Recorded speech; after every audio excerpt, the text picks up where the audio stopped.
Mas masarap ang buhay ko sa kanya. Hindi ko na kailangan ng simpleng asawa. Ang yaman ng pamilya ni Isabel ang siyang mag-aangat sa akin sa kinaroroonan ko. Nakatayo ako run sa gitna ng ating sala. Yung sala na pinaghirapan kong punuin ng mga bagay na akala ko'y magpapaganda ng ating pagsasama. Parang may huminto sa mundo ko. Hindi ako makagalaw, hindi ako makahinga. Parang may malaking bato na biglang bumagsak sa dibdib ko at kahit anong pilit kong lunukin, hindi ko maalis ang hapti. Tumulo ang mga luha ko nang hindi ko namamalayan. Hindi ako umiyak ng malakas, hindi ko kaya. Para bang natuyo ang lalamunan ko at ang tanging naririnig ko ay ang sarili kong pintig ng puso na parang sasabog na. 3 taon. 3 taon kong itinago kung sino talaga ako. Itinago ko ang aking pagkatao bilang bilyonarya. Namuhay akong simple kumaain sa mga karinder. Yan naglakad pa uwi imbes na mag-driver lahat ng iyon, para lang makahanap ng taong magmamahal sa akin ng totoo. Para lang kay Darren. Pinili ko siya. Sa lahat ng lalaking naghahabol sa akin, dahil sa pera ko siya ang pinili ko dahil akala ko siya ay iba. Akala ko mahal niya ako kahit simple lang ako. Akala ko, Darren, ano bang sinasabi mo? Nanginginig ang boses ko. Halos hindi ko makilala ang sarili ko. Napakunot ang niya parang naiis pa siya sa akin. Ano bang hindi mo maintindihan, Kiara? Tapos na tayo. Ayoko na sayo. Pagod na ako mabuhay ng ganito simple, boring, walang pag-unlad. Lumingon siya sa akin at sa unang pagkakataon nakita ko ang totoo niyang muka. Ang lalaking minahal ko, ang lalaking pinakasalan ko, hindi ko siya kilala. Ang taong nasa harapan ko ngayon ay isang estrangero na puno ng kasakiman at paghamak. Alam mo ba kung gaano kaganda ang buhay na kaya kong makuha kay Isabel? Nakang-isip pa siya habang sinasabi yon. Ang pamilya nila, ang yaman nila, dun ako nabibilang. Hindi sa mundong ito na puno ng pagkukunyari. Puno ng pagkukunwari. Siya pa ang nagsasabi niyan. Nilingon ko ang pulso niya, ang pulso na madalas kong hawakan tuwing gabi. Ang pulso na pinaniniwalaan kong sa akin lang, may mamahaling relos doon. Isang Rolex na hindi ko binili. Hindi ko pa man nabubuksan ang bibig ko para itanong siya na mismo ang nagsalita parang ipinagmamalaki pa niya. Regalo ni Isabel yan. 10 milyon ang halaga, hindi mo kayang bilhin yan sa sweldo mo bilang manager. 10 milyon. Isang relos na 10 milyon. At ako na may-ari ng buong konglomerate sa Makati, nakatayo rito hinahamak dahil sa pagiging simple ko. At may inaasahan akong malaking promosyon sa trabaho. Dagdag pa niya, puno ng yabang. Sigurado akong makukuha ko yan dahil sa koneksyon ng pamilya ni Isabel. Hindi ko na kailangang umasa sa mga kakilala mong maliliit na negosyante. Tumalikod siya parang wala lang sa kanya ang pagdurog ng puso ko. Ihanda mo na ang mga gamit mo. Umalis ka na bukas. Ayoko na makita pa ang mukha mo sa bahay na to. At umalis siya. Iniwan niya ako nakatayo sa gitna ng ating sala, basag-basag duguan, habang ang mga luha ko'y patuloy na umaagos ng walang tigil. Hindi ako nakagalaw. Hindi ako nakasigaw. Hindi ko alam kung gaano katagal akong nakatay, yung parang estatwa hanggang sa marinig ko ang tunog ng aking cellphone. May text mula sa hindi kilalang numero.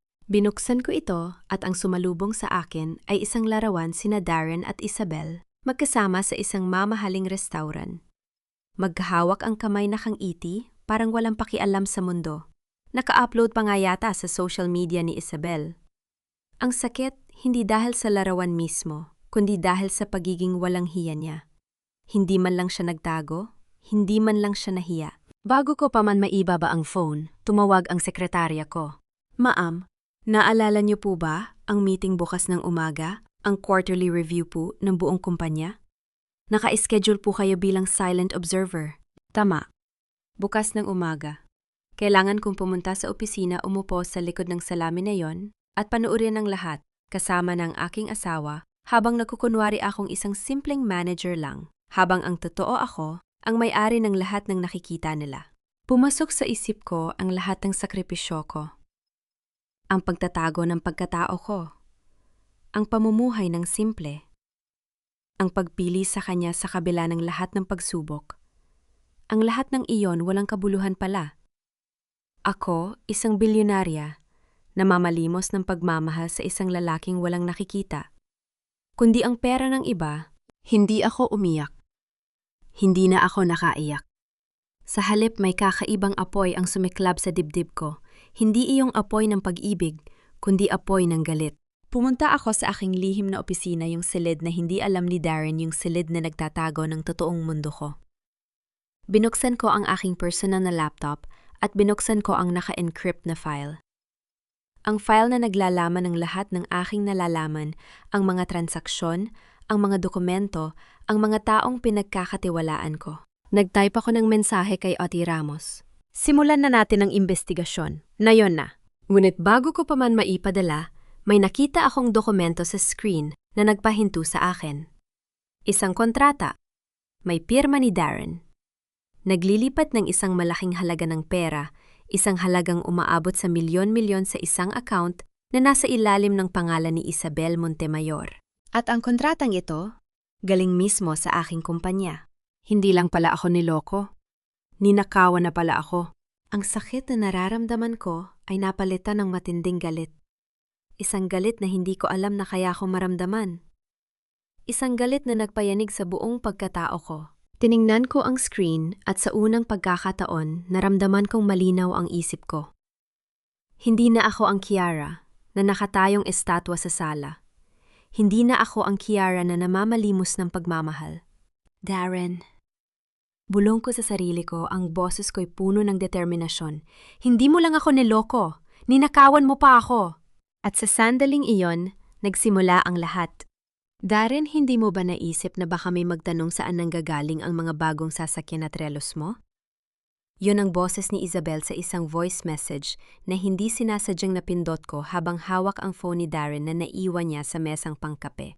Sandaling nanigas ang buong katawan ko.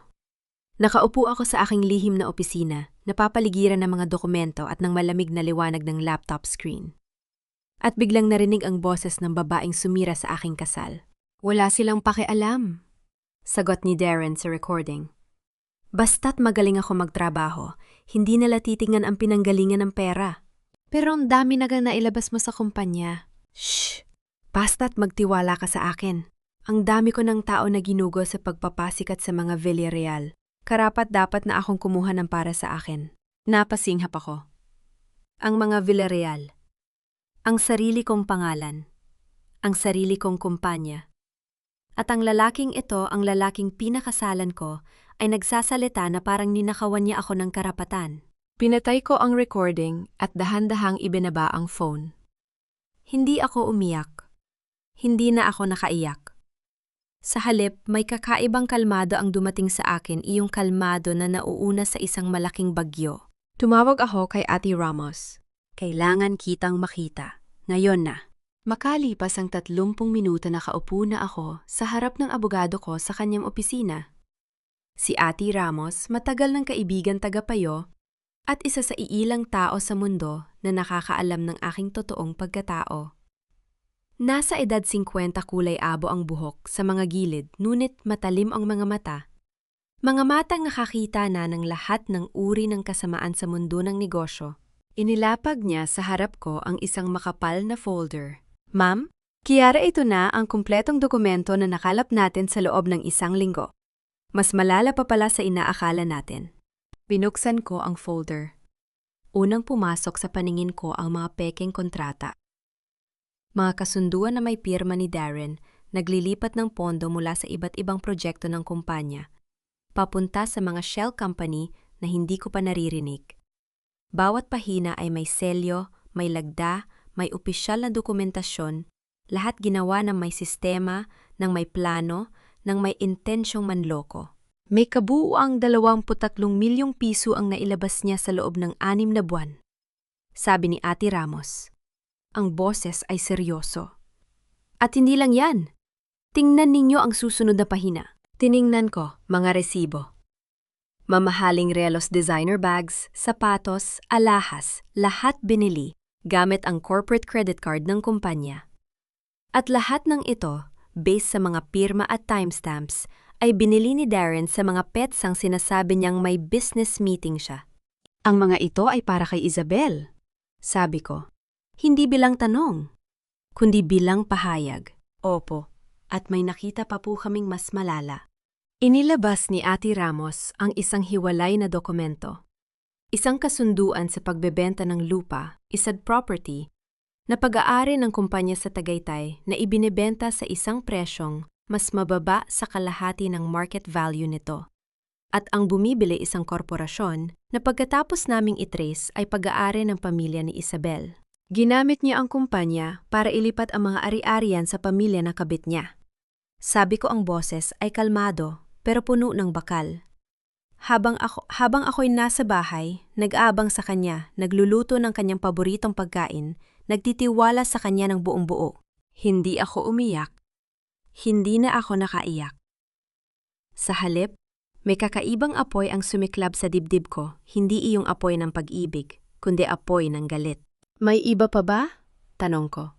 Inilabas ni Ate Ramos ang isang USB drive. May nakuha po tayong CCTV footage mula sa isa sa mga hotel natin sa Makati. Ang Peninsula Suite po yung ginagamit natin para sa mga VIP na bisita. Base sa log, may nag-book doon gamit ang pangalan ng kumpanya. Hindi po natin alam kung sino ang nag-approve noon. Tiningnan ko siya. I-play mo. Nagatubili si Ate Ramos. Ma'am, sigurado po ba kayo? Baka masyado pang i-play mo. Ulit ko ang boses ay matigas. Binuksan niya ang file. Sa screen ng kanyang computer, lumabas ang footage mula sa lobby ng hotel. At doon nakita ko sila. Si Darren, nakangiti, nakasuot ng mamahaling suit, hawak-hawak ang bayong ni Isabel habang naglalakad papunta sa elevator. Nakayakap sila nagtatawanan, parang mga bagong kasal sa honeymoon. Pinanood ko ito ng mabuti. Pinag-aralan ko ang bawat kilos ni Darren. Ang paraan ng paghawak niya kay Isabel, mas mahigpit. Mas may pagmamahal kaysa sa paghawak niya sa akin tuwing naglalakad kami sa mall. Ang paraan ng pagtingin niya sa kanya, parang siya ang pinakamahalagang tao sa mundo. Ang paraan ng pagtawa niya, tawa na hindi ko narinig sa kanya sa loob ng 5 taon ng aming pagsasama. Hindi ako umiyak. Hindi na ako nakaiyak.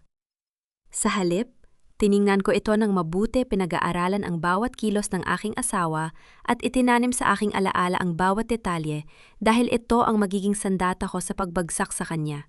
Sino ang nag-approve ng booking? Tanong ko. Ang assistant po ni Darren sa Operations Department, si Marco. Si Marco. Naalala ko siya, isang tapat na empleyado na sa kumpanya nang mahigit 10 taon, isa sa mga pinagkakatiwalaan kong tauhan. Kusapin natin si Marco, sabi ko. Bukas, na yan din. Kinabukasan ng umaga sa isang tahimik na coffee shop sa labas ng opisina, nakipagkita ako kay Marco. Nakaupo siya sa may sulok, mukhang kinakabahan. Paulit-ulit na hinahawakan ang tasa ng kape na hindi man lang nagagalaw. Ma'am Kiara? Bati niya, ang boses ay pabulong. Salamat po sa pagtawag. Akala ko po kailangan kong itago ito magpakailanman. Umupo ako sa harap niya. Marco, alam kong may nakita ka. Sabihin mo sa akin ang lahat. Tumingin siya sa paligid, parang may hinahanap na masama bago nagsalita. Mga 3 buwan na po ang nakalipas nang mapansin ko ang mga transaksyon. Si Sir Darren po, hindi ko alam kung paano niya nakuha ang access, pero may sarili na po siyang side business gamit ang pangalan ng kumpanya. Mga kontrata po na hindi dumadaan sa tamang proseso, mga shell company na hindi naman natin kakilala. At lahat ng pera na pupunta po sa mga account na hindi natin kontrolado. Bakit hindi mo ito isinumbong agad? Tanong ko, hindi bilang akusasyon, kundi bilang pag-unawa. Napayo ko si Marco. Natakot po ako, ma'am. Si Sir Darren po kasi malaki na po ang posisyon niya at sabi po nila huminto siya parang nag-aalinlangan. Ano ang sabi nila? Na kay Sir Darren na po daw ang lahat. Na siya na raw ang susunod na magiging vice-presidente ng kumpanya. Na kung may magsasalita laban sa kanya, siya raw ang masisira, hindi si Sir Darren. Napangiti ako ng mapait. Ganyan pala habang ako'y nagtatago sa likod ng aking pagkatao. Bilang simpleng manager, ang aking asawa ay ginagamit ang aking kumpanya para magtayo ng sariling imperyo ng kasinungalingan. Marco?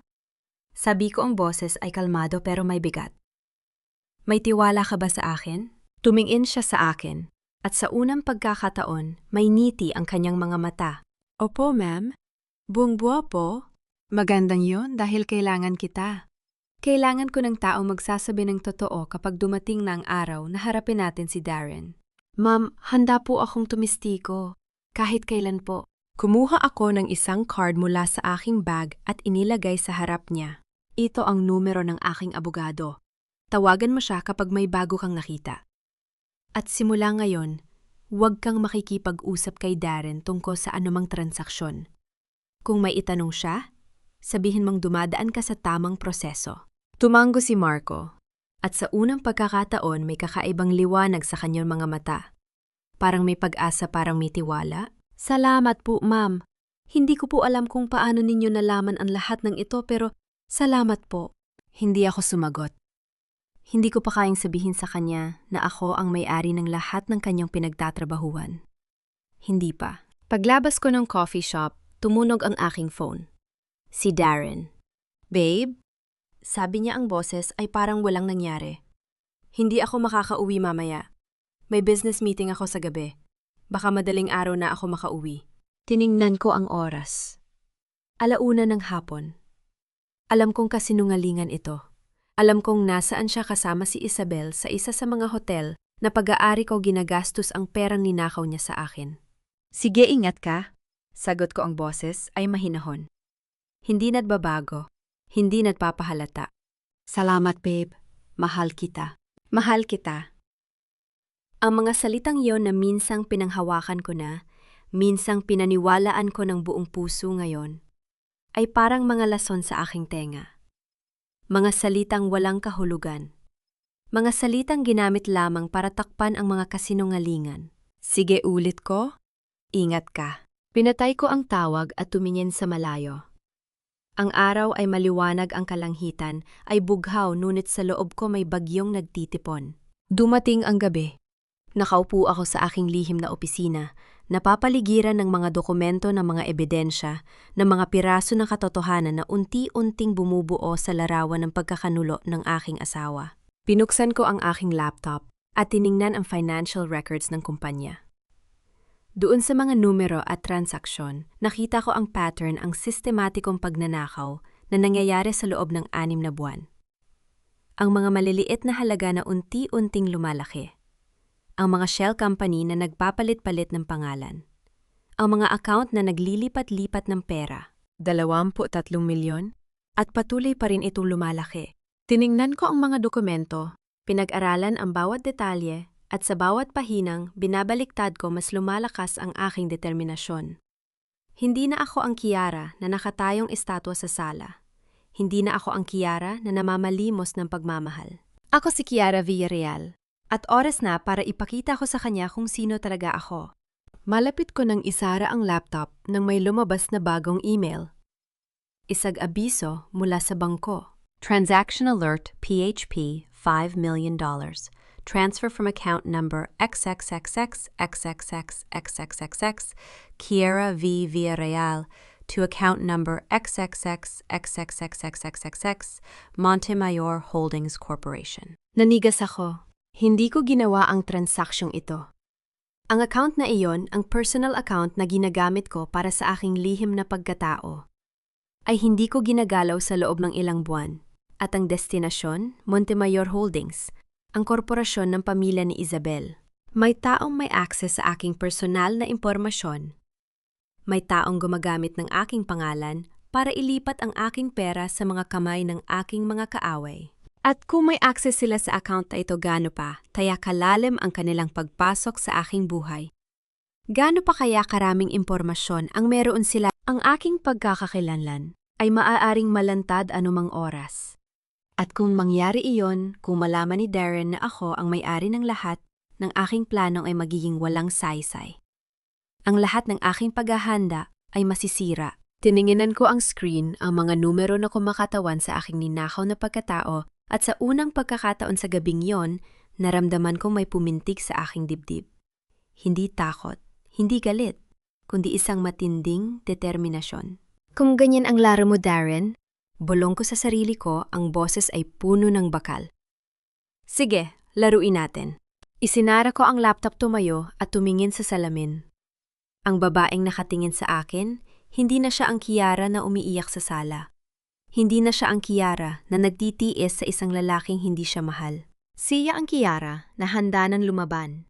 At sa sandaling iyon, alam kong hindi na ako hihinto hanggat hindi ko nakukuha ang lahat ng nararapat sa akin. Layuan mo si Darren, wala kang karapatang makialam sa relasyon namin. Pamilya namin ang mag-aahon sa kanya sa kahirapan niya. Ang boses ni Isabel ay parang basag na salamin sa aking tenga, matalim mapanakit at puno ng kayabangang hindi mo maipaliwanag. Nakatayo ako sa loob ng aking sasakyan, hawak ang phone at pinakinggan ang bawat salitang lumalabas sa kanyang bibig. Hindi ako sumagot, hindi ako kumibo. Hinayaan ko siyang magsalita, hinayaan ko siyang ilabas ang lahat ng lason na nasa kanyang dibdib. Dahil alam kong ang bawat salitang sinasabi niya ngayon ay magiging ebidensya sa kanyang sariling pagkawasak. Hello? Naririnig mo ba ako? Huwag mong ipagpilitan ang sarili mo sa kanya.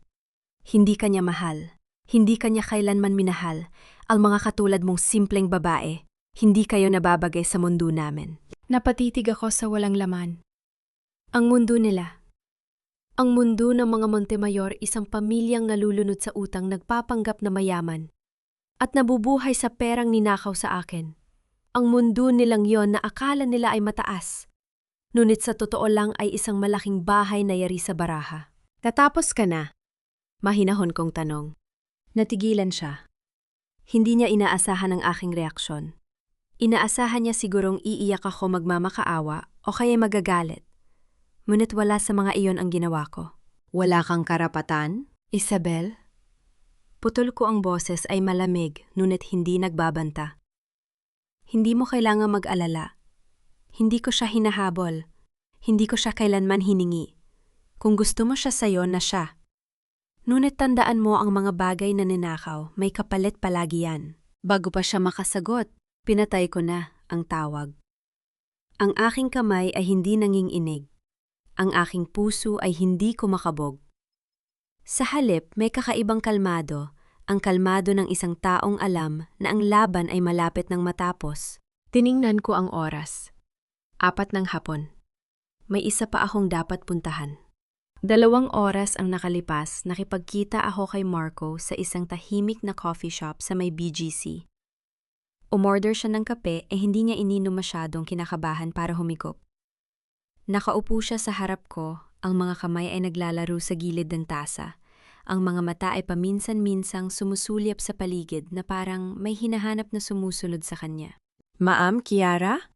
Panimula niya, ang boses ay pabulong. Alam ko pong delkado ito. Alam ko pong malaki ang nakataya, ngunit napalunok siya. Natatakot po ako. Si Sir Darren may kaya siya. May mga koneksyon. Kung malaman niya ako ang nagsalita, Marco, mahinahon kong sabi. Alam mo ba kung bakit kita kinausap? Alam mo ba kung bakit ikaw ang pinili ko sa lahat ng empleyado? Umiling siya. Dahil ikaw lang ang may lakas ng loob na tumanggi sa kanya. Ikaw lang ang hindi pumirma sa mga peking kontrata na ipinagawa niya. Ikaw lang ang may integridad na sabihing hindi sa isang taong nasa mas mataas na posisyon. May kislap sa kanyang mga mata, hindi takot, kundi paghanga. O baka pag-asa. Ngunit paano ko po mapapatunayan ang mga sinasabi ko? Wala po akong ebidensya. Mayroon ka? Sabi ko, inilabas ang isang folder mula sa aking bag. Ang mga email na ipinadala sa iyo ni Darren. Ang mga tagubilin na isinulat niya sa iyo tungkol sa paggawa ng mga peking invoice. Ang mga screenshot ng mga transaksyon na hiniling niyang itago mo sa sistema. Nanlaki ang kanyang mga mata. Paano ninyo? Hindi mahalaga kung paano ko nakuha ang mga yon. Ang mahalaga, handa ka bang tumayo sa harap ng board at sabihin na katotohanan? Tumahimik siya. Ilang segundo na parang ilang oras. Ang tunog ng mga tasa, ang pag-uusap ng mga tao sa paligid, lahat ay parang background na lamang sa aming pinag-uusapan. Ma'am, sabi niya sa wakas, ang boses ay matatag na. Kung kayo po ay handang protektahan ako, handang panindigan ng katotohanan, gagawin ko po. Gagawin ko po ang tama. Mumiti ako. Hindi ang knitting plastic na lagi kong ginagamit sa harap ni Darren. Kung hindi ang knitting, Totoo ang ngiting nagmumula sa kaalamang meron pa ring mabubuting tao sa mundong ito. Marco, pangako ko sa'yo, hinding-hindi kita pababayaan. At kapag natapos na ang lahat, makikita mo kung bakit sulit ang iyong katapangan. Ngayon, nakaupo ako sa aking sasakyan papunta sa opisina. At ang mga salita ni Isabel ay paulit-ulit na tumutunog sa aking ulo. Pamilya namin ang mag-aahon sa kanya sa kahirapan niya. Ang pamilyang Montemayor na nalulunod sa utang. Ang pamilyang gumagamit ng pera ni Darren ng perang ninakaw sa akin para mapanatili ang kanilang marangyang pamumuhay. Ang mga taong yon ang mag-aahon kay Darren. Napaling ako. Hindi ko alam kung ako ba ay dapat matawa o maawa. Pagdating ko sa opisina, ang unang nakita ko ay si Darren, nakatayo sa gitna ng lobby na papaligiran ng mga empleyado masayang nakikipagkwentuhan. Nakikita ko ang kanyang mga kamay na gumagalaw habang nagkukwento ang kanyang mga mata na kumikinang sa kasiyahan. At sa kanyang pulso, isang bagong relos, isang Rolex na nagkakahalaga ng hindi bababa sa 1,000,000. O mga bossing! Malakas na sabi niya, ang boses ay puno ng kayabangan. Magandang kinabukasan ang naghihintay sa atin kapag naging parte na ako ng pamilya Montemayor. Hindi ko kakalimutan ang mga taong tumulong sa akin sa simula. Pumalakpak ang mga empleyado. May mga ngiti sa kanilang mga labi. Hindi nila alam na ang lalaking ito na kanilang hinahangaan ay isang magnanakaw, isang sinungaling, isang lalaking handang sirain ang lahat para sa sariling kapakanan. Tumabi ako sa isang sulok, pinagmamasdan siya. Tiningnan niya ako at ngumiti ang ngiting yun na minsang pinaniwalaan ko ang ngiting yun na minsang nagparamdam sa akin na mahal ako. Ah, asawa ko, malakas niyang tawag. Halika rito, ipakilala kita sa mga kasamahan ko. Lumapit ako, ang aking muka ay hindi nagpapakita ng anumang emosyon. Busy ako, Darren. May kailangan ako asikasuhin. Ano namang kaasikaso-asikaso mo? Natatawa niyang sabi. Manager ka lang naman. Ang mga desisyon ginagawa ng mga nasa taas. Ang mga salita ay parang latigo sa akin muka. Ngunit hindi ako nagpahalata. Ngumiti ako ang plastik na ngiti na lagi kong ginagamit sa harap niya. Sige, magkwentuhan kayo. Ako muna. Lumayo ako, naririnig ang kanyang tawa sa aking likuran. Ang tawa ng isang lalaking walang kamalay-malay na ang kanyang mundo ay malapit ng gumuho. Sa aking opisina, binuksan ko ang aking laptop at tinawagan si Ate Ramos. Ate, kailangan kong malaman kung malalaman ng ibang board members ang aking tunay na pagkatao. Mawawalan ba ako ng kontrol sa kumpanya? May katahimikan sa kabilang linya. Kiara, alam mo ang sagot dyan. Ang mga board members hindi nila alam na ikaw ang may-ari. Ngunit ang iyong mga dokumento, ang iyong mga papeles, lahat ay malinaw. Ikaw ang lehitimong may-ari. Wala silang magagawa. Ngunit kung magtutulungan sila. Kiara, putol niya. Naintindihan ko ang iyong takot. Ngunit tandaan mo, ang taong may katotohanan sa kanyang panig ay hindi natatakot. At ikaw ang may katotohanan. Ikaw ang may ebidensya. Ikaw ang may kapangyarihan. Napabuntong hininga ako. Salamat, Ate. May isa pa akong balita para sa iyo. Ang mga dokumento na ipinadala mo, ang mga peking kontrata, ang mga resibo, ang CCTV footage, lahat ay na-validate na. May sapat ka ng ebidensya para iharap sa board. At ang transaksyon sa Montemayor Holdings. Kinukumpirma ko pa. Ngunit may nahanap akong koneksyon ng account na ginamit para sa transaksyon. Ay nakapangalan sa isang shell company na pag-aari ng isang malapit na kaibigan ni Darren. Tumango ako, ang isip ay mabilis na gumagawa ng mga koneksyon. Salamat, Ate. Ipagpatuloy mo ang pag-iimbestiga. Pinatay ko ang tawag at tumingin sa mga dokumento na nakalatag sa aking mesa. Ang bawat piraso ng papel ay isang sandata. Ang bawat ebidensya ay isang bala. At ang aking kamay, ang kamay na minsang nanginginig sa takot, ay handa ng pumutok. Gabi na nang tuluyang tumahimik ang opisina. Ang mga empleyado ay umuwi na. Ang mga ilaw ay unti-unting namatay. At ako, nakaupo pa rin sa aking lihim na opisina sa itaas na palapag na papaligiran ng mga dokumento ng mga ebidensya na mga piraso ng katotohanan na unti-unting bumubuo sa larawan ng pagkakanulo ng aking asawa. Inayos ko ang mga ito ng maingat. Ang bawat isa ay may label. Ang bawat isa ay may kopya. Ang mga pekeng kontrata, ang mga resibo ng mga mamahaling gamit para kay Isabel, ang CCTV footage, ang mga testamento ni Marco, ang mga bank statement na nagpapakita ng mga transaksyon, lahat ay nasa lugar. Lahat ay handa. Ito na ang aking sandata. Ito na ang aking depensa. Ito na ang aking paghihiganti. Tiningnan ko ang oras. 10:00 ng gabi. Sa loob ng ilang araw, ang lahat ng ito ay ilalabas ko sa harap ng board. Sa loob ng ilang araw, makikita ni Darren kung sino talaga ako. Sa loob ng ilang araw, ang lahat ng kanyang kasinungalingan ay mabubunyag. Ngunit bago ko isara ang folder, may nahulog mula sa isa sa mga dokumento, isang lumang litrato. Pinulot ko ito at ang aking puso ay biglang tumigil. Ang larawan namin ni Darren noon kasal pa lamang kami. Nakasuot ako ng puting damit, ang aking muka ay puno ng ngiti, ang aking mga mata ay kumikinang sa pag-asa. At si Darren nakasuot ng kanyang barong, ang kanyang braso ay nakapalibot sa aking baywang, ang kanyang mga mata ay nakatingin sa akin na parang ako ang pinakamahalagang tao sa mundo. Tiningnan ko ang larawan ng matagal. Ang aking mga daliri ay sumunod sa mga contour ng kanyang mukha, ang mga mata na minsang tumingin sa akin ng may pagmamahal, ang mga labi na minsang bumulong ng mga pangako, ang mga kamay na minsang humawak sa akin ng may laming. At sa unang pagkakataon mula nang magsimula ang lahat, may naramdaman akong hindi galit, hindi put, kundi kalungkutan. Sana bulong ko ang boses ay paos. Sana hindi mo ginawa ito, Darren. Sana pinili mo akong mahalin. Ang mga luha ay namuo sa aking mga mata. Ngunit hindi ko pinahintulutang bumagsak. Hindi ngayon. Hindi sa harap ng mga dokumentong ito na mga ebidensya, ito na mga sandatang ito na aking inihanda.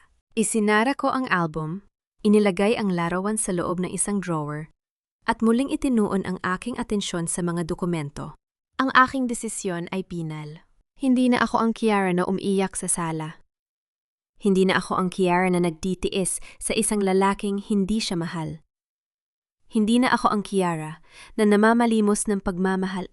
Ako si Kiara Villarreal, ang may-ari ng lahat ng kanyang pinagtatrabahuhan, ang babaeng kanyang hinamak, ang asawang kanyang binaliwala, at sa loob ng ilang araw makikita niya kung gaano siya nagkamali. Tiningnan ko ang mga dokumento, ang bawat piraso ng ebidensya at ng umiti. Hindi ang plastik na ingiti, hindi ang niting puno ng sakit, kundi ang ngiti ng isang babaeng alam na ang laban ay malapit ng matapos. Darren. Bulong ko sa katahimikan ng gabi. Hindi mo alam kung sino ang iyong hinahamak. Ngunit malalaman mo sa lalong madaling panahon. 2 araw na ang nakalipas mula nang makausap ko si Ate Ramos. 2 araw na paulit-ulit kong inilalarawan sa isip ang sasabihin ko sa harap ng board. 2 araw na sinasabi ko sa sarili kong handa na ako. Ngunit sa tuwing sasapit ang gabi, may bahagi pa rin sa akin na parang nag-aalinlangan. Kaya nang tumawag si Camille at sinabing kailangan naming magkita, hindi na ako nagdalawang isip pa. Kailangan kitang makita, Kiara. Ngayon na. Sabi niya sa telpon, noong boses ay puno ng pag-aalala.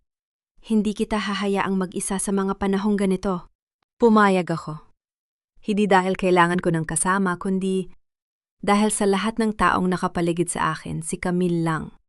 Ang tanging nakakilala sa akin, bago pa man naging Mrs. Alcantara ako. Ang tanging kaibigan na nanatili kahit na anong mangyari. Pumili siya ng isang tahimik na restaurant sa may Salcedo Village. Maliit lang, hindi masyadong sikat sapat, na para hindi kami mapansin ng mga taong maaaring makakilala sa akin. Pagkapasok ko pa lang, nakaupo na siya sa may sulok, may kape sa harap at ang mga mata ay agad na naghanap sa akin. Grabe ka, Kiara. Ang tagal mo hindi nagpakita. Sabi niya habang lumalapit ako. Akala ko ba't magkikita tayo nung 1 linggo pa? Umupo ako sa harap niya. Pasensya na, Camille. Maraming nangyari. Maraming nangyari yan lang. Napaling siya. Balita ko nga hiwalay na raw kayo ni Darren. Totoo ba? Tumanggo ako. Hindi ko na kailangang magpaliwanag. Paalam ni Camille kung paano ako. Kung ayaw kong magsalita, hindi ko sasabihin. Pero ngayon sa unang pagkakataon, naramdaman kong kaya ko nang buksan ang tungkol dito. Oo, totoo. Sabi ko ang boses ay kalmado. Siya na mismo ang humingi. Sa harap ng maraming tao. Nanlaki ang mga mata ni Camille. Ano sa harap ng maraming tao, Kiara? Bakit hindi mo sinabi sa akin agad? Hindi ko alam kung paano sasabihin, pag-amin ko. Hindi ko alam kung paano ipapaliwanag na ang lalaking pinakasalan ko, na akala ko'y mamahalin ako, habang buhay ay may ibang babae pala. At hindi lang yon, Camille. Mas masahol pa. Tiningnan niya ako ng matagal. Ang mga mata niya ay puno ng pag-aalala. Pero may bahid din ng galit-galit para sa akin. Sabihin mo sa akin, Kiara. Ano pang ginawa niya? Napabuntong hininga ako. Hindi ko pa kayang sabihin ang lahat.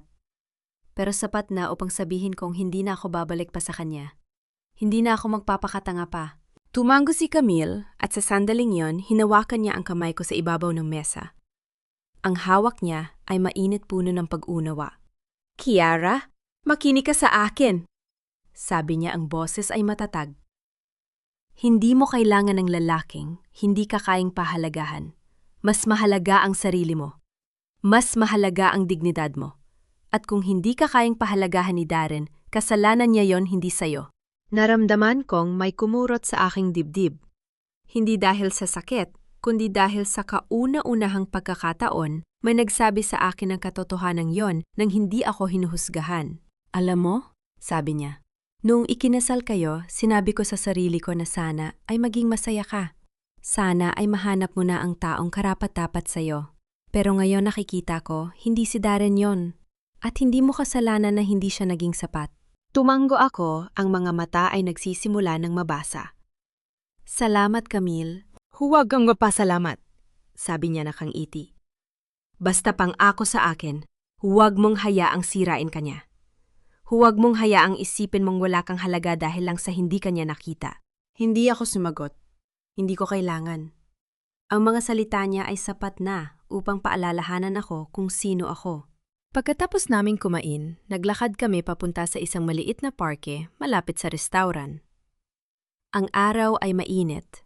Ang mga bata ay naglalaro sa may damuhan, ang mga magkakapamilya ay nagtatawanan sa ilalim ng mga puno. Tiningnan ko sila, ang mga taong walang pakialam sa mga problema ng mundo.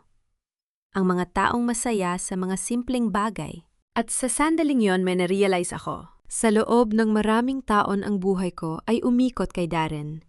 Ang mga plano ko, ang mga pangarap ko, ang mga desisyon ko, lahat ay nakasentro sa kanya. Ang pagiging asawa niya ang nagbigay ng kahulugan sa aking pagkatao. At ngayong wala na siya, parang nang may malaking butas sa aking dibdib. Pero habang pinapanood ko ang mga batang naglalaro, ang mga mag-asawa naglalakad ng magkahawak kamay, napagtanto kong may buhay pa pala sa labas ng pagiging asawa. May mundo pa pala na hindi umiikot kay Darren. May mga bagay pa pala na maaaring magpasaya sa akin, hindi dahil sa kanya, kundi dahil sa akin. Ang galing, di ba? Sabi ni Camille na parang binabasa ang aking isip. Ang daming taong masaya kahit na hindi sila mayaman, kahit na hindi sila perpekto, kahit na hindi perpekto ang buhay nila. Tumango ako. Oo, at minsan nakakalimutan natin yon. Kaya nga, sabi niya lumingon sa akin. Kaya nga, kailangan mong tandaan, Kiara. Hindi mo kailangan maging perpekto para maging masaya. Hindi mo kailangan patunayan ang iyong sarili sa sinuman. Ang kailangan mo lang ay ang sarili mo. Napangiti ako. Sa unang pagkakataon sa mga nagdaang araw ang ngiti ay totoo. Pag-uwi ko sa bahay, tumayo ako sa harap ng aking wardrobe. Binuksan ko ito at tiningnan ang mga damit na nakasabit. Ang mga simpleng blouse, ang mga ordinaryong damit, ang mga sapatos na hindi mamahalin, ang mga damit na pinili ko upang itago kung sino talaga ako. Hinawakan ko ang isang simpleng puting blouse. Ang tela ay manipis at luma na. Ito ang mga damit na isinuot ko sa loob ng maraming taon, ang mga damit na pinaniwala kay Darren na ako ay isang ordinaryong empleyado lamang. Ang mga damit na nagtago sa aking tunay na pagkatao, at sa sandaling yon may nagbago sa akin. Hindi na ako ang babaeng yon. Hindi na ako ang babaeng nagtatago. Hindi na ako ang babaeng natatakot na makilala.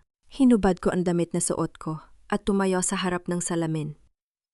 Tiningnan ko ang aking sarili, ang babaeng may mga pasa sa puso, ang babaeng pinagkanulo, ang babaeng hinamak. Pero sa unang pagkakataon, hindi ko nakita ang biktima. Nakita ko ang isang babaeng nakaligtas.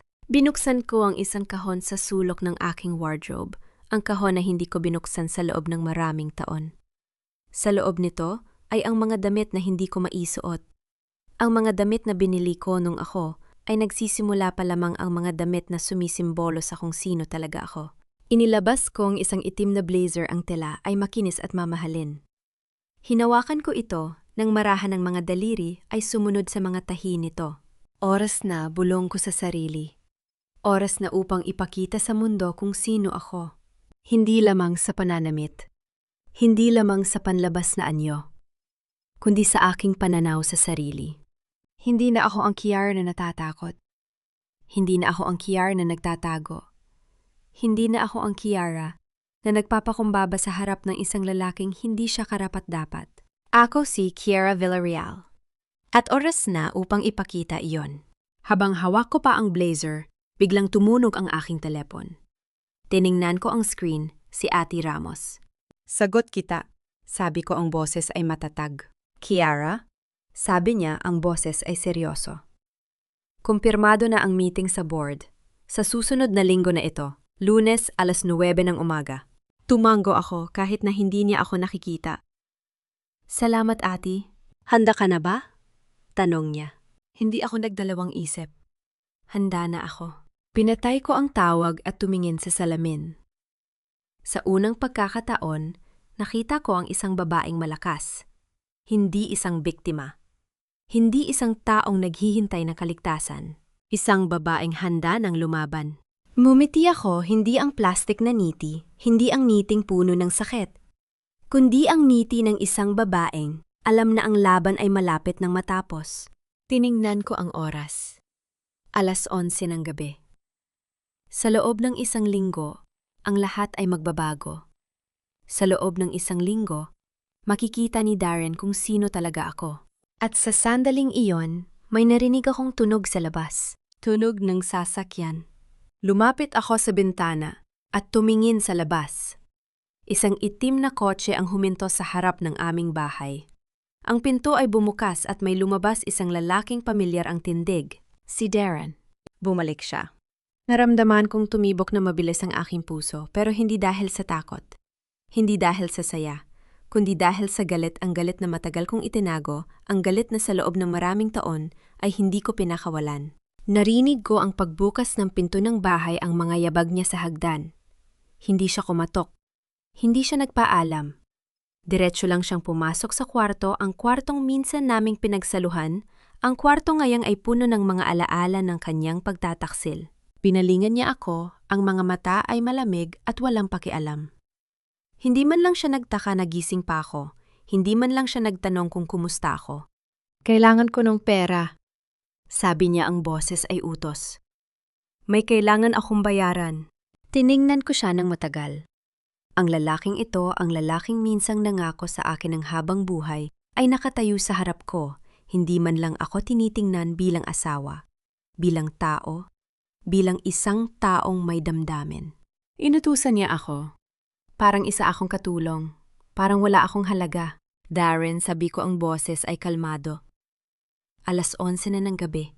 Kararating mo lang. At ang unang sasabihin mo sa akin ay humihingi ka ng pera. Tiningnan niya ako, ang mga mata ay naiinip. Oo, kailangan ko ito. Ngayon na. Naramdaman ko ang pag-init ng aking dibdib. Hindi dahil sa sakit, kundi dahil sa galit. Ang galit na sa loob ng maraming taon ay itinago ko. Ang galit na ngayon ay ayaw ng mapigilan. Bakit? Tanong ko. Para sa kanya ba? Para kay Isabel? Nanlaki ang mga mata niya. Ano bang pakialam mo? Pakialam ko. Natawa ako. Hindi ang masayang tawa ko, di ang tawang puno ng pait. Ako ang asawa mo, Darren. Ako ang babaeng pinakasalan mo. At ngayon, hihingi ka ng pera sa akin para sa ibang babae. Wala kang karapatan magsalita ng ganyan. Sabi niya ang boses ay tumataas. Kung ayaw mong ibigay, sabihin mo lang. Huwag mo nang gawing komplikado. Tiningnan ko siya ng matagal.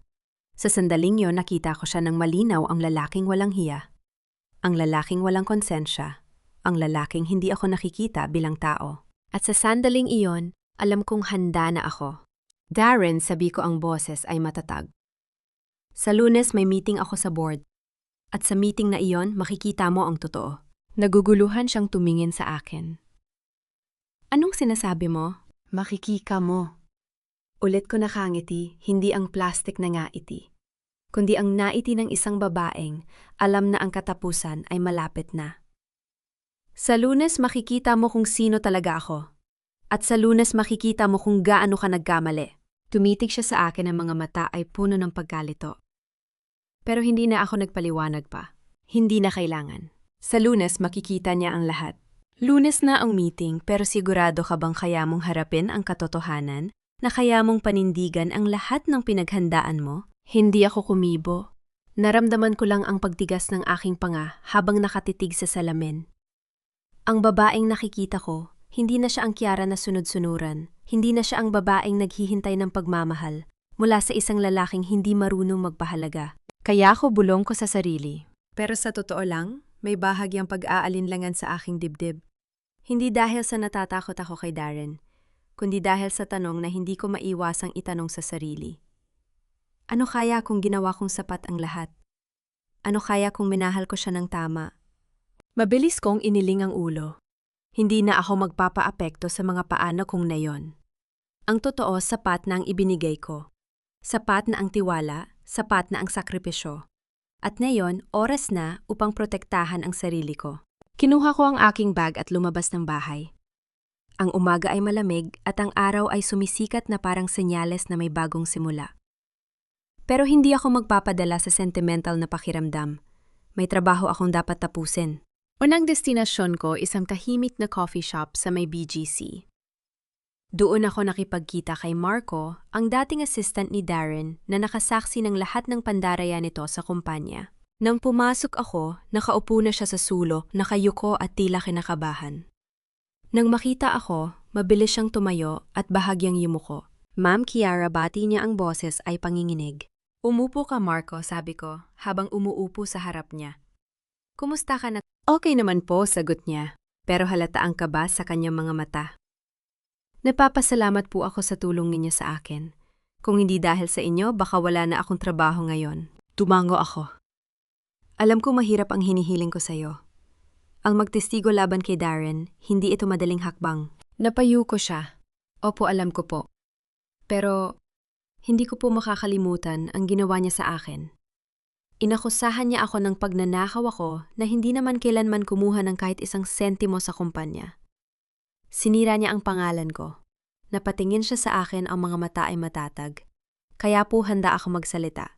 Para sa akin at para sa iba pang biktima niya. Naramdaman ko ang pag-init ng aking dibdib hindi dahil sa saya, kundi dahil sa pagkakaisa.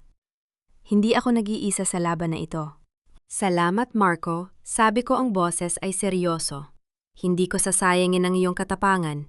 Protektado ka, ipinangako ko yan. Tumango siya, at sa unang pagkakataon, nakita ko ang bahagyang ngiti sa kanyang mga labi. Pagkatapos ng meeting kay Marco, dumiretso ako sa isang maliit na kainan sa may Quezon City. Doon ko nakilala si Aling Nena, isang dating empleyado ng isa sa aming hotels. Siya ang babaeng itinanggi ni Darren sa promotion, at nang magreklamo ito, ginawa niya ng kaso ang babae hanggang sa tuluyang matanggal sa trabaho. Nakita ko siyang nakaupo sa labas ng kainan. Ang mga kamay ay magaspang dahil sa trabaho. Ang mga mata ay may bahid ng pagod.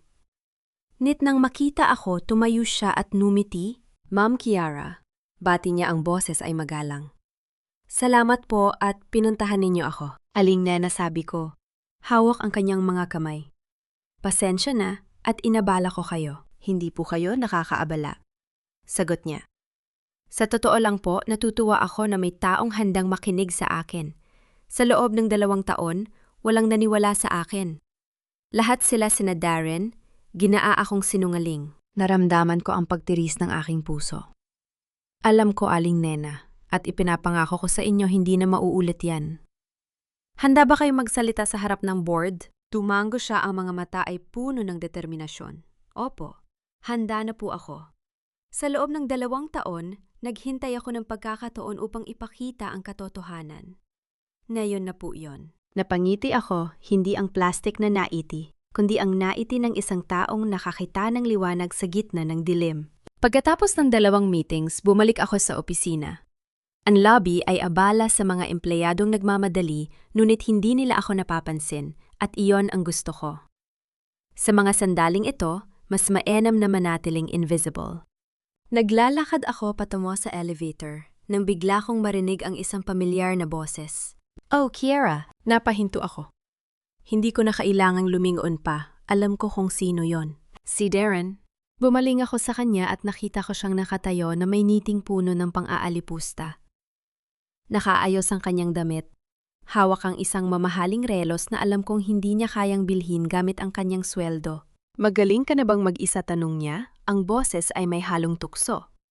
Baka kailangan mo ng tulong sa pag-aayos ng mga gamit mo. Tiningnan ko siya ng matagal. Ang lalaking ito, ang lalaking minsang minahal ko, ay nakatayo sa harap ko. Hindi man lang alam na sa loob ng ilang araw ang mundo niya ay guguho. Pero hindi ako nagpahalata. Numiti ako isang niting. Hindi ko alam kung paano nabuo sa aking mga labi. Hindi na, Darren. Kaya ko na ang sarili ko. Salamat sa alok. Nagulat siya sa aking sagot. Hindi niya inaasahan na hindi ako matatakot. Sige, bahala ka. Tumalikod siya at naglakad palayo. Ngunit bago siya tuluyang lumayo, narinig ko siyang bumulong. Wala ka namang mararating kung wala ako. Hindi ako sumagot. Hindi na kailangan. Sa Lunes, makikita niya kung sino talaga ang walang mararating. Pagdating ko sa aking opisina, isinara ko ang pinto at tumayo sa harap ng bintana. Ang tanawin ng Makati ay bumungad sa akin ang mga gusaling itinayo ng aking pamilya, ang mga negosyong pinaghirapan kong palagiin. At sa sandaling yon, naalala ko kung bakit ko ginagawa ang lahat ng ito. Hindi para kay Darren. Hindi para sa paghihiganti. Para sa akin. Umupo ako sa aking mesa at binuksan ang drawer. Doon sa isang kahon, nakalagay ang mga litrato namin ni Darren, ang mga alaala ng isang pag-aasawang. Akala ko ay totoo. Kinuha ko ang isang litrato, ang aming kasal. Nakangiti kami. Hawak ang mga kamay puno ng pangako sa hinaharap. Naramdaman ko ang pagtiris ng aking mga mata. Hindi dahil sa sakit, kundi dahil sa pangungulila sa babaeng naniniwala pa noon. Sa babaeng nagtiwala ng lubos na nagmahal ng walang kondisyon. Pasensya na bulong ko sa litrato. Hindi na kita makikilala pang muli. Isinara ko ang kahon at itinabi ito. Hindi na ako titingin sa likod. Tumunog ang aking telepono, si Ate Ramos. Kiara, sabi niya, ang boses ay seryoso. Bukas na ang meeting. Handa ka na ba? Napabuntong hininga ako. Tumingin ako sa salamin. Nakita ko ang babaeng malakas, ang babaeng handa. Nang lumaban, handa na ako, sagot ko. Hindi para sa kanya, kundi para sa akin. Mabuti naman, sabi niya. Kita-kita tayo bukas ng 8:00. Kailangan kong ipakita sa'yo ang mga final documents. Sige, salamat ate. Pinatay ko ang tawag at isinandal ang aking ulo sa upuan. Bukas na ang lahat. Bukas makikita ni Darren ang katotohanan. Bukas magbabago ang lahat. Ngunit bago pa man ako makapagpahinga, tumunog, muli ang aking telepono, isang text message. Kinuha ko ito at tiningnan ng screen. Mula kay Isabel. Binuksan ko ang mensahe. At ang unang nakita ko ay isang larawan si Darren at si Isabel. Magkasama sa isang mamahaling resort. Nakangiti sila, magkahawak ang kamay, parang walang problema sa mundo. At sa ibaba ng larawan, may captions, salamat sa pagpapakawala sa kanya. Masaya na kami. Hindi mo siya kayang bigyan ng ganito. Tiningnan ko ang mensahe ng matagal. Naramdaman ko ang pagbilis ng aking puso, ngunit hindi dahil sa sakit. Sa halip, nakaramdam ako ng kaluwagan. Numiti ako, hindi ang plastik na ngiti, hindi ang niting puno ng pait. Isang ngiti ng isang babaeng, alam na ang katapusan ay malapit na. Bukas bulong ko, hawak ang telepono. Bukas makikita natin kung sino ang masaya. Inilapag ko ang telepono at tumingin sa bintana. Ang mga ilaw ng Makati ay kumikislap sa dilim parang mga bituin na naghuhudyat ng bagong simula. At sa sandaling iyon, alam kong handa na ako. Handa nang harapin ang katotohanan. Handa nang ipakita sa mundo kung sino si Kiara Villarreal. Alas 8 ng umaga, ang araw ng board meeting. Nakatayo ako sa harap ng salamin sa aking opisina, nakasuot ng itim na suit na tila baluti mamahalin, simple, ngunit may bigat. Hindi ito ang suit ng isang manager. Ito ang suit ng isang taong may-ari ng lahat ng nakikita niya sa paligid. Naramdaman ko ang pagbilis ng tibok ng aking puso, ngunit hindi ako natakot. Handa na ako. Ang lahat ng ebidensya, ang mga testigo, ang mga dokumento, lahat ay nasa lugar na. Tumunog ang aking telepono. Si Ate Ramos. Kiara, nandito na sila. Pumasok na si Darren kasama si Isabel. Napabuntong hininga ako. Sige, papunta na ako. Binuksan ko ang pinto ng aking opisina at naglakad patungo sa conference room. Ang bawat hakbang ay may layunin. Ang bawat segundo ay binibilang. Pagdating ko sa dulo ng hallway, nakita ko ang 2 security guard na nakatayo sa labas ng pinto. Tumango sila sa akin. Alam nila kung sino ako. Alam nila ang gagawin ko. Huminga ako ng malalim at binuksan ko ang pinto. Nang pumasok ako, ang unang bumungad sa akin ay ang tawa ni Darren. Nakaupo siya sa gitna ng mahabang mesa, nakasandal sa upuan na parang siya ang may-ari ng lugar. Sa tabi niya si Isabel, nakasuot ng pulang damit, na halatang napakamahal ang kanyang buhok, ay perpektong nakaayos ang kanyang mga mata, ay nagsusuri sa bawat tao sa silid na parang siya ang reyna. Huwag kang mag-alala ako. Ang bahala narinig kong sabi ni Darren, kay Isabel, ang kanyang boses ay puno ng kayabangan. Makikita mo kung paano ko haharapin ang mga ito. Sigurado akong may mali lang sa sistema. Ako pa ba? Ako ang nagpapaandar ng kumpanyang ito. Tumango si Isabel, ang kanyang mga labi ay nakaangat sa isang niting puno ng pagmamalaki. Sabi ko naman sa'yo, mahal, wala silang laban sa'yo.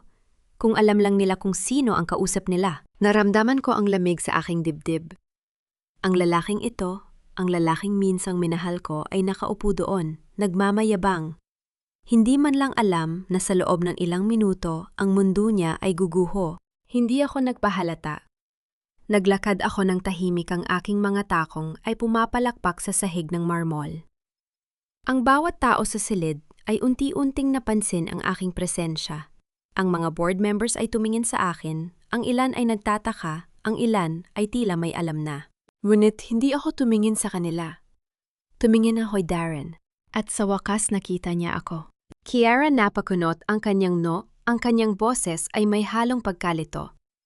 Anong ginagawa mo dito? Hindi ako sumagot.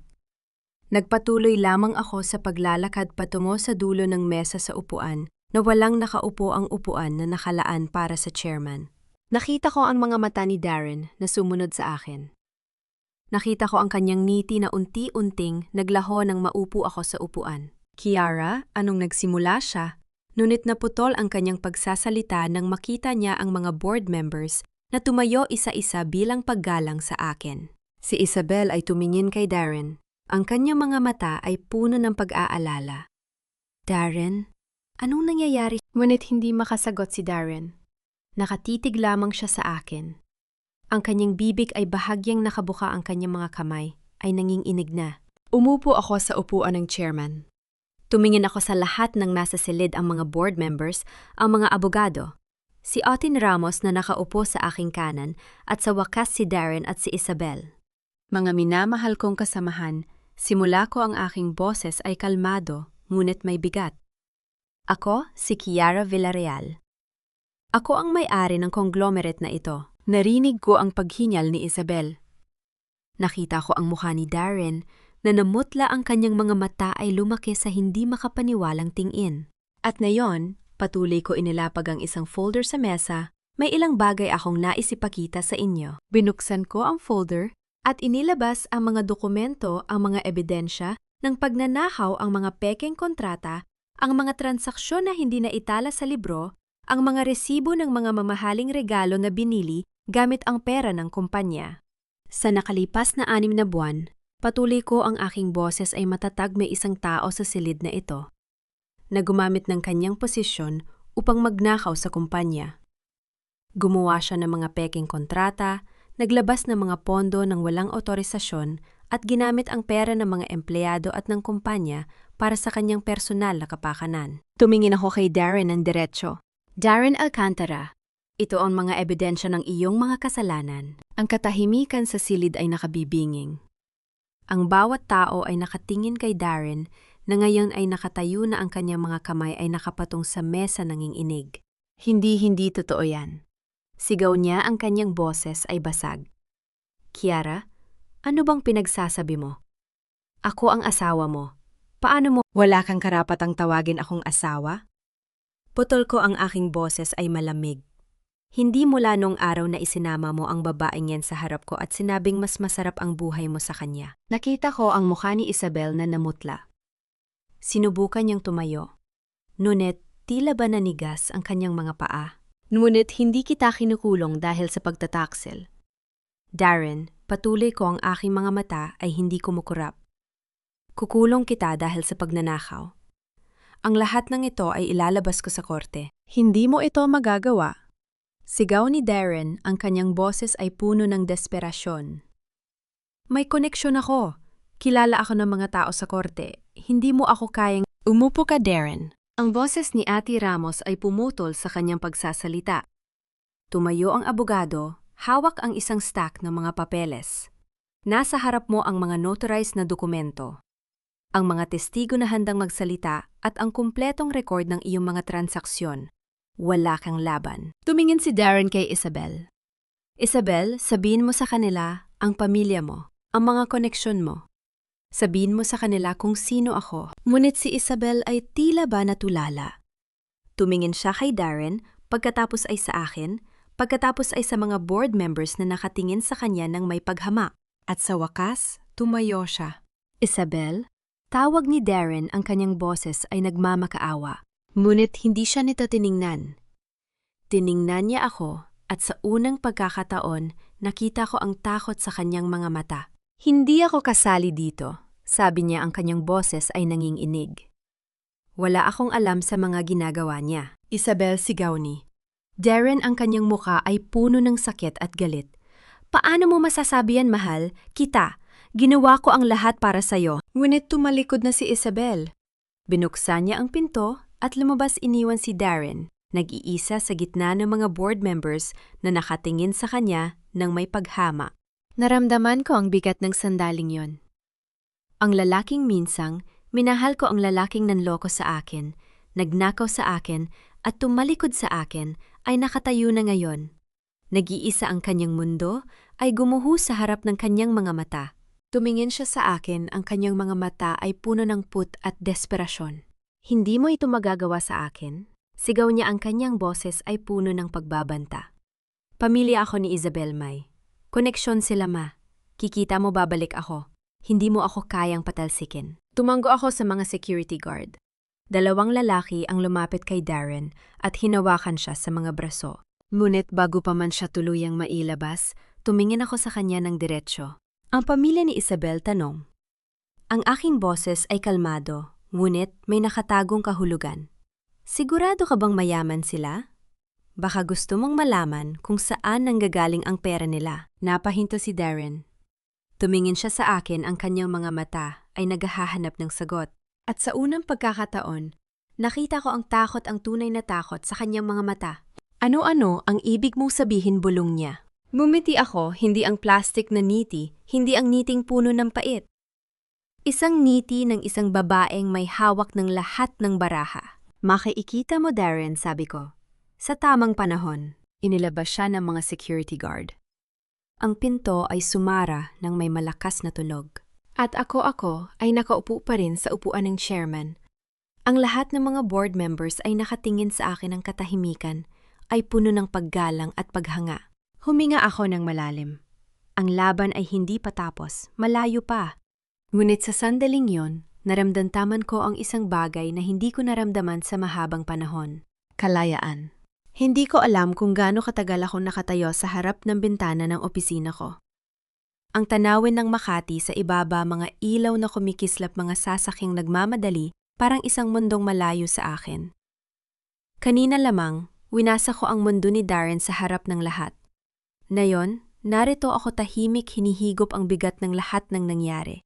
Kumatok si Ate Ramos bago pumasok. Dala niya ang isang makapal na folder, ang mga sulok nito ay kupas na sa kakagamit. Kiara, nakuha ko na ang lahat ng impormasyon na hiniling mo. Sabi niya inilapag ang folder sa aking mesa. Tiningnan ko ito. Alam kong darating ang sandaling ito. Ang tanong na iniwan ko kay Darren, ang tungkol sa pamilya ni Isabel, ay hindi basta-basta. Kailangan kong malaman ang totoo. Ano ang nakita mo? Tanong ko, ang aking boses ay kalmado. Binuksan ni Ate Ramos ang folder. Sa loob makikita ang mga financial records, mga bank statement at mga dokumento ng mga ari-arian. Ang pamilya Montemayor simula niya ay hindi kung ano ang ipinapakita nila sa publiko. Tiningnan ko ang mga papel. Ang mga numero ay nagsasalita at ang sinasabi nila ay hindi maganda. Ang kanilang mga ari-arian sa Laguna at Batangas, nakasangla. Ang kanilang mga sasakyan, leased. Ang kanilang mga credit card, baon sa utang patuloy ni Ate Ramos, itinuturo ang mga detalye. Ang kanilang negosyo, ang sinasabi nilang export business, ay may mga utang na umaabot sa daan-daang milyon. Ilang buwan na silang hindi nakakabayad sa mga supplier. Napapikit ako. Ang lahat ng kayabangan ni Isabel, ang mga mamahaling damit, ang mga social media post na puno ng luho. Lahat ng iyon ay itinayo sa hangin. Ang mga pautang nga ito, sabi ko, itinuro ang isang dokumento. Sino ang nagbayad? Tumingin sa akin si Ate Ramos, si Darren. Sa nakalipas na 2 taon mahigit, 50 milyon ang nailipat mula sa mga account na kontrolado niya patungo sa mga account ng pamilya Montemayor. Ang mga salita ay tumama sa akin na parang suntok. 50 milyon. Hindi lamang pera ng kumpanya, pera na pinaghirapan ng mga empleyado, pera na dapat ay para sa mga proyekto at sa kinabukasan ng kumpanya. At ang lahat ng iyon ay ipinambayad ni Darren sa mga utang ng pamilya ng kanyang kabit. Lahat ng ito ay dokumentado. Tanong ko, ang aking boses ay matigas. Oo. Lahat ng transaksyon ay may papel. Hindi makakatakas si Darren dito. Sagot ni Ate Ramos. Ngunit may isa pang bagay na dapat mong malaman. Tiningnan ko siya. Ano yun? Si Isabel. Hindi lamang siya ang nag-utos kay Darren na magbayad ng mga utang. Ayon sa aming mga source, siya mismo ang gumawa ng mga peking invoice upang itago ang mga transaksyon. Siya ay kasangkot sa pandaraya. Natahimik ako. Hindi ko alam kung ano ang dapat kong maramdaman. Galit-awa ang babaeng nagpanggap na isang prinsesa, isang socialite na mayaman at makapangyarihan, ay isa lamang manloloko na kipagsabwatan sa isang magnanakaw. Salamat, Ate Ramos. Sabi ko, isinara ang folder. Ito ang kailangan ko. Tumango siya at umalis. Naiwan ako mag-isa, ang mga dokumento sa harap ko. Ang katotohanan ay mabigat sa aking dibdib. Kinabukasan, nakipagkita ako kay Isabel. Hindi ko siya tinawagan. Hindi ko siya binigyan ng pagkakataong maghanda. Pumunta ako sa isang cafe sa may Greenbelt, isang lugar na madalas niyong puntahan ayon sa aking mga impormasyon. At doon ko siya nakita. Nakaupo siya sa isang sulok, ang kanyang mga mata ay nakatingin sa kanyang telpono. Wala siyang suot na mga mamahaling damit. Ang kanyang buhok ay gusot, ang kanyang muka ay pagod. Hindi siya ang Isabel na nakita ko sa party, ang babaeng puno ng kayabangan at pagmamataas. Ang babaeng ito ay sira, natatakot at nag-iisa. Umupo ako sa harap niya. Tumingala siya at ang kanyang mga mata ay nanlaki nang makita ako. Kiara, bulong niya, ang kanyang boses ay nanginginig. Huwag kang mag-alala. Sabi ko, ang aking boses ay kalmado. Hindi kita pinaalis, hindi kita inutusan. Nais ko lamang na makausap ka. Tumingin siya sa akin, ang kanyang mga mata ay naghahanap ng palatandaan ng pagbabanta. Ngunit wala akong dala, kundi ang katotohanan. Alam kong hindi kayo mayaman, sabi ko direkta. Alam kong ginagamit mo lang si Darren para sa kanyang pera. Ang kanyang muka ay namutla. Sinubukan niya magsalita, ngunit walang lumabas na salita. Ang mga ari-arian ninyo ay nakasangla, patuloy ko. Ang mga utang ninyo ay umaabot sa daan-daang milyon. At si Darren, ang lalaking sinasabi mong mahal mo, ay nagbayad ng lahat ng iyon gamit ang perang ninakaw niya sa kumpanya. Tumulo ang luha sa kanyang mga mata. Hindi niya ito pinunasan. Paano mo nalaman bulong niya? Ang totoo ay, laging lumalabas Isabel, sabi ko. Kahit gaano mo ito itago. Umiling siya, ang kanyang mga kamay ay nangiinig. Hindi mo naiintindihan. Hindi ko ginusto ang lahat ng ito. Ang pamilya ko, sila ang nagtulak sa akin. Sila ang nagsabi na kailangan ko magpanggap na mayaman upang makahanap ng lalaking kayang magbayad ng mga utang namin. At si Darren, tanong ko, mahal mo ba siya? Tumawa siya. Ngunit walang saya ang tawa. Mahal, Kiara. Hindi ko alam kung anong pag-ibig. Ang alam ko lang ay kailangan kong mabuhay. At si Darren, siya ang paraan ko. Tumingin ako sa kanya. Ang babaeng ito, ang babaeng sumira sa aking kasal, ay isa ring biktima. Biktima ng kanyang pamilya, ng kanyang sitwasyon, ng kanyang sariling kasinungalingan. O wala kaming pera. Pag-amin niya, ang kanyang boses ay basag. Pero hindi ko kasalanan na naniwala si Darren sa mga kasinungalingan ko. Kasalanan niya yon. Natahimik ako. Ang mga salita niya ay totoo sa isang paraan. Si Darren ay hindi biktima. Siya ay isang lalaking pumili na manloko, magnakaw at magtaksil. Ang kasalanan ay kanya. Ngunit ikaw, Isabel, sabi ko, ang aking boses ay matigas. Pumili ka rin. Hindi ka biktima. Pumili kang magsinungaling, pumili kang gumamit ng tao, at pumili kang sirain ang isang kasal. Tumingin siya sa akin, ang kanyang mga mata ay puno ng luha. Ano ang gagawin mo sa akin? Wala, sagot ko. Hindi ako ang iyong hukom. Ngunit ang katotohanan, ang dokumentadong ebidensya ng iyong pakikilahok sa pandaraya ay nasa aking mga kamay. At kung ako sa'yo, iisipin kong mabuti ang aking mga susunod na hakbang. Tumayo ako, iniwan ang folder sa mesa. Ang pagpili ay sa iyo, Isabel. Ngunit tandaan mo, ang kasinungalingan ay may katapusan. At ang katapusan na yon ay darating ng mas maaga kaysa sa inaasahan mo. Umalis ako nang hindi lumilingon. Bumalik ako sa aking opisina, ang mga dokumento ni Darren ay nakalatag sa aking mesa. Tiningnan ko ang bawat isa, ang mga peking kontrata, ang mga ninakaw na pondo, ang mga transaksyon na idinisenyo upang linlangin ang lahat. Napagtanto ko na ang lahat ng ito ay maiiwasan. Kung naging tapat lamang si Darren sa akin, kung sinabi niya sa akin ang kanyang mga problema, ang kanyang mga pangarap, ang kanyang mga kahinaan, maaaring iba ang lahat. Ngunit hindi niya ginawa. Pumili siya ng kasinungalingan. Pumili siya ng pagtataksil. At nayon, kanyang inaani ang kanyang itinanim. Nang hapong iyon, habang nag-iimpak ako ng aking mga gamit, tumunog ang aking telepon. Tiningnan ko ang screen. Hindi ko kilala ang numero. Sinagot ko ito. Kiara, ang boses ay pamilyar at sa isang iglap ang lahat ng mga alaala ay bumalik. Darren, oo, ako, sabi niya, ang kanyang boses ay puno ng desperasyon. Nasa kulungan ako. Kiara, patawarin mo ako. Nagkamali ako. Pwede ba tayo mag-usap? Natahimik ako. Ang mga salitang ito na minsan kong inaasam na marinig ay dumating hulit-huli na. Kiara, nandyan ka ba? Huminga ako ng malalim. At pagkatapos ng walang pagsasalita, pinindot ko ang end call. Ibinaba ko ang telepono. Ang katahimikan sa aking opisina ay puno ng bigat. At pagkatapos ng ako ay maghahanda ng umalis, nakita ko ito. Isang sobre puti at malinis na kalagay sa aking mesa.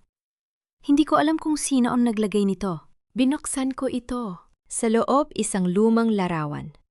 Kami ni Darren noon kami ay nagde-date pa lamang. Nakangiti kami, ang aming mga mukha ay puno ng pag-asa, walang kamalay-malay sa sakit na darating. Tiningnan ko ang likod ng larawan.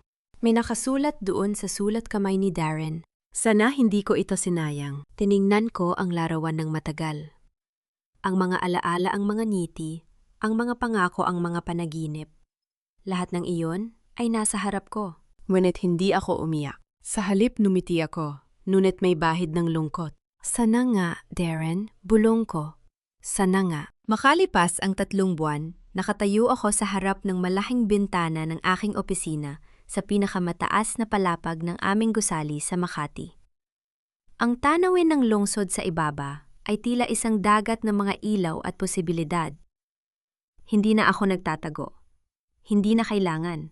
Ang suit na suot ko ngayon, isang mamahaling tailored piece na may perpektong pagkakagawa, ay hindi na isang disguise. Ito ay isang pagpapahayag.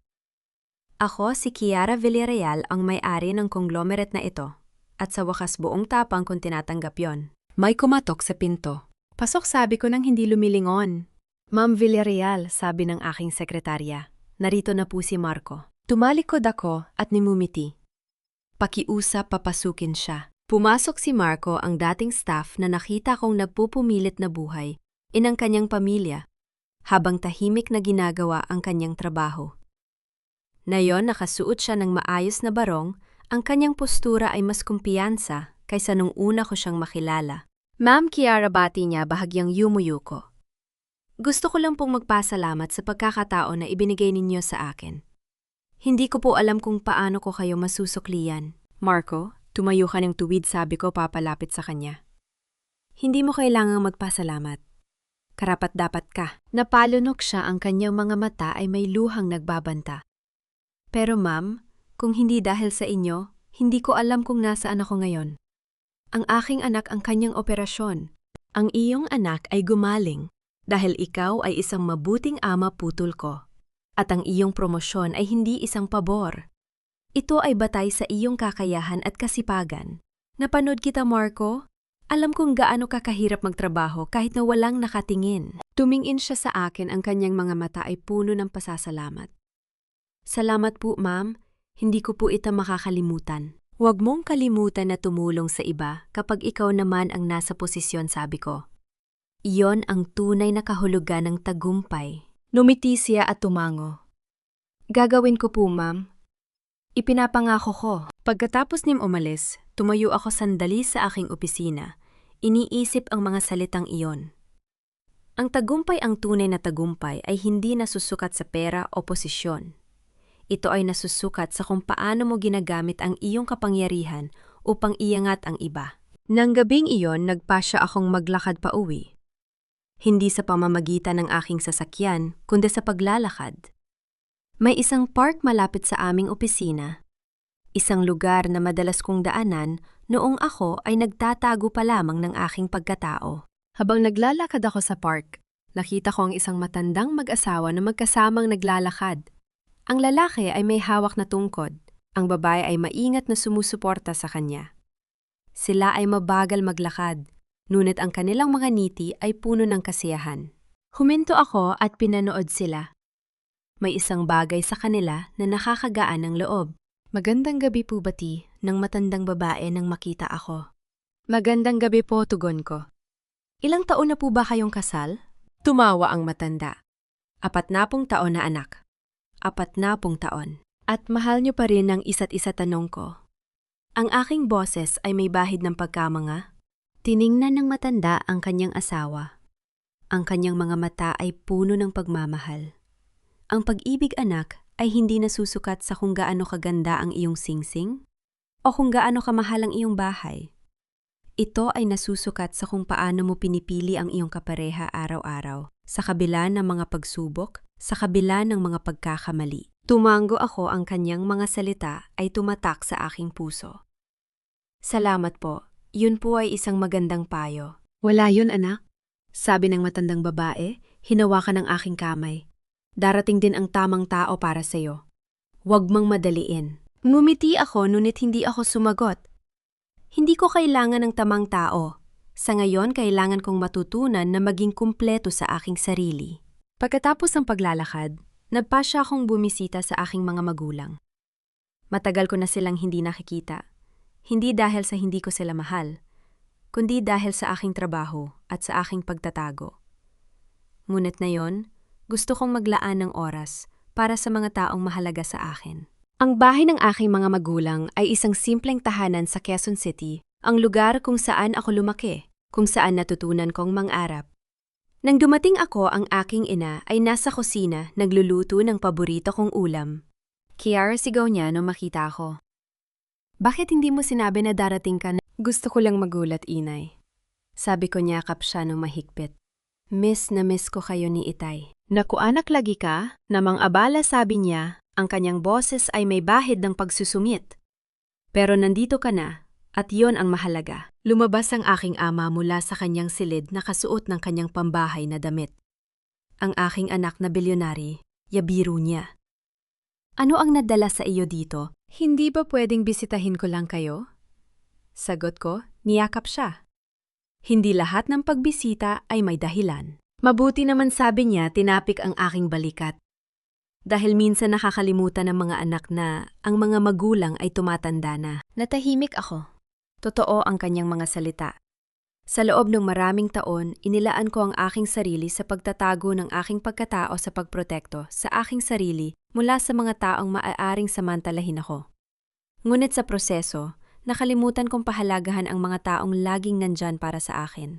Inay Itay sabi ko, ang aking boses ay seryoso. Mula ngayon gusto kong mas madalas kayong makita. Hindi ko kayo pababayaan. Napangiti ang aking ina. Ang kanyang mga mata ay may luha. Hindi mo kami pinabayaan, anak. Naiintindihan namin ang iyong trabaho. Ngunit hindi iyon dahilan upang kalimutan kayo, sabi ko. Mahal ko kayo.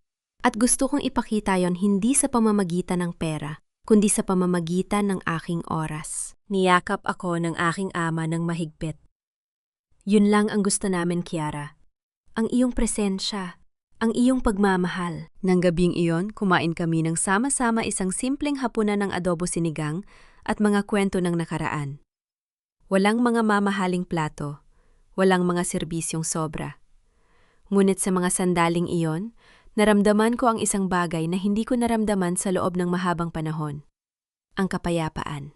Makalipas ang isang linggo, bumalik ako sa aking opisina na may bagong enerhiya.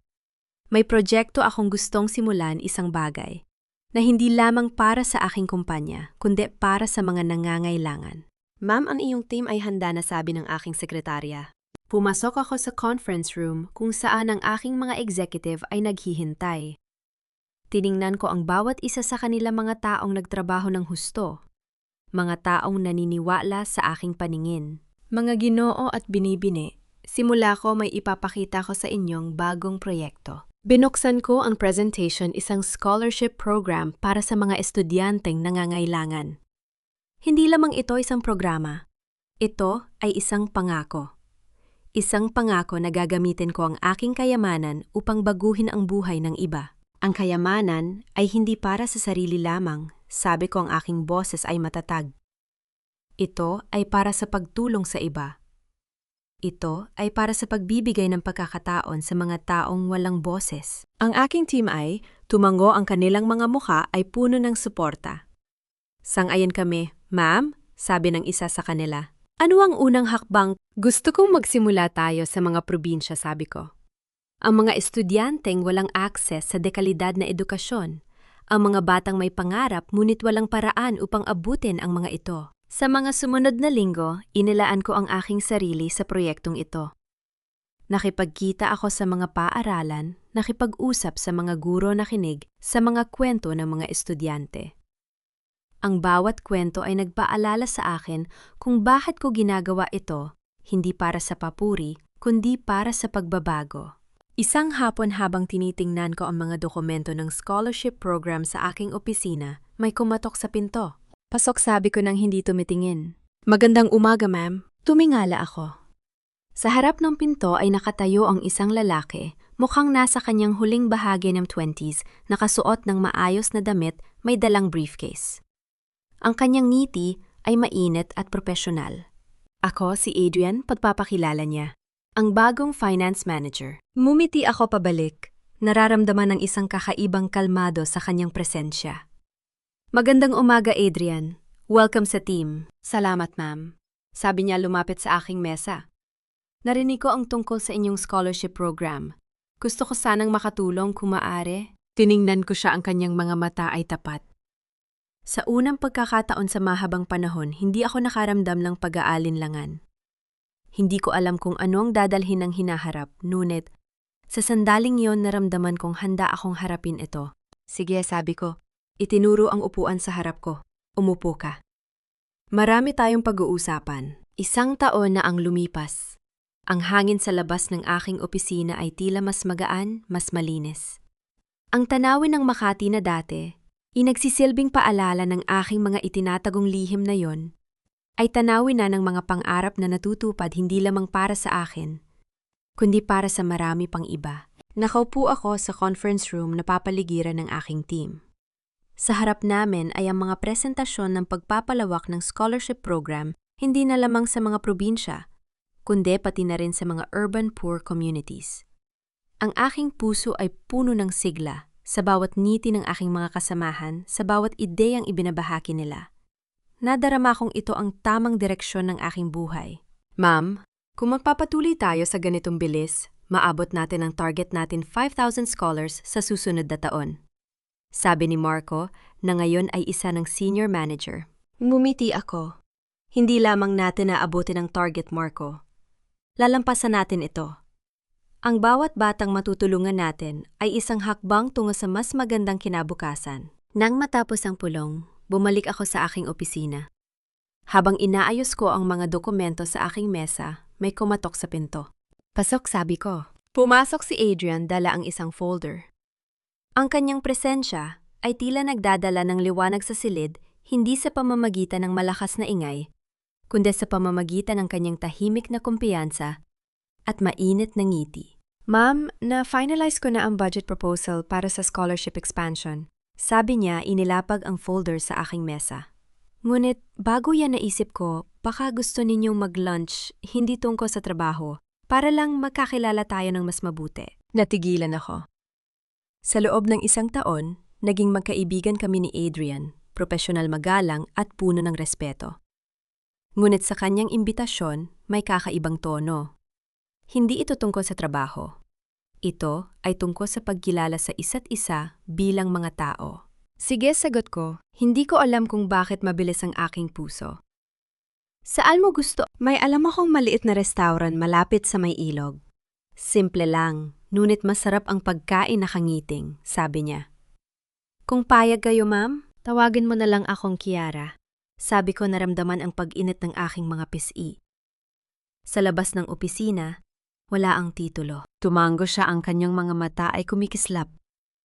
Sige, Kiara. Sa ganang tanghali, sige. Dumating kami sa maliit na restaurant, isang lugar na puno ng mga halaman at simpleng kahoy na mesa. Ang amoy ng sariwang pagkain ay bumabalot sa hangin. Umupo kami sa tabi ng bintana, tanaw ang mabagal na daloy ng ilog.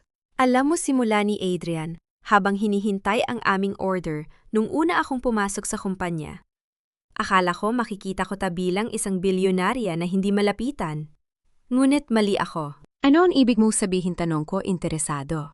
Nakita kita sa unang araw, hindi bilang may-ari ng conglomerate, kundi bilang isang babaeng may malalim na pagmamahal sa kanyang trabaho. Ang paraan ng iyong pakikipag-usap sa mga empleyado, ang iyong pag-aalala sa mga scholar, ang iyong dedikasyon. Hindi yun mga katangian ng isang taong naghahanap ng kapangyarihan. Yon ay mga katangian ng isang taong naghahanap ng kahulugan. Natahimik ako. Sa loob ng maraming taon, itinago ko ang aking pagkatao upang hanapin ang tunay na pag-ibig. Ngunit sa harap ko ngayon, may isang taong nakakita sa akin. Hindi sa pamamagitan ng aking pera, kundi sa pamamagitan ng aking puso.